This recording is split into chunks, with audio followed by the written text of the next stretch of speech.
Hi welcome to our channel చిన్ని creations. ఈరోజు నేను మీకు బ్లౌజ్ మెజర్మెంట్స్ ఏం కావాలి ఏంటన్నది చూపిస్తాను. ఒక బ్లౌజ్ స్టిచ్ చేయాలి అంటే మనకి పర్టికులర్గా కావాల్సిన మెజర్మెంట్స్ ఏంటివి అన్నది ఇప్పుడు నేనైతే చూపిస్తాను.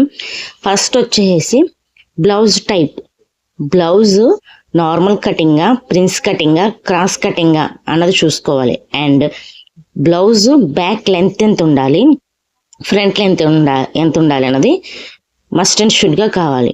ఫుల్ షోల్డర్, నెక్స్ట్ పాయింట్ వచ్చేసి ఫుల్ షోల్డర్. చెస్ట్ మనకి మెయిన్ అదే కదా, చెస్ట్ కొలత ఎంత కావాలని చూసుకోవాలి. అప్పర్ చెస్ట్ కూడా ఎంత ఉందన్నది చూసుకోవాలి.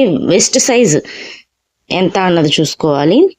ఇంకొకటి వచ్చేసి షోల్డర్ టు ఎపెక్స్, షోల్డర్ నుండి నిప్పల్ పాయింట్ వరకు ఎంత ఉన్నదని చూసుకోవాలి. అండ్ ఎపెక్స్ టు ఎపెక్స్, ఇటు సైడ్ పాయింట్ నుండి ఇటు సైడ్ పాయింట్ వరకు ఎంత ఉందని చూసుకోవాలి.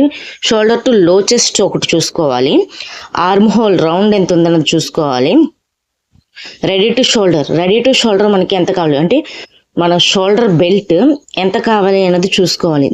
అది కావాలి అంటే neck shapes, front side neck shape ఎంత, ఏ విధంగా ఉండాలి, బ్యాక్ సైడ్ ఏ విధంగా ఉండాలి అన్నది అది కూడా మనం నోట్ చేసుకోవాలి కొలతలు తీసుకునేటప్పుడే.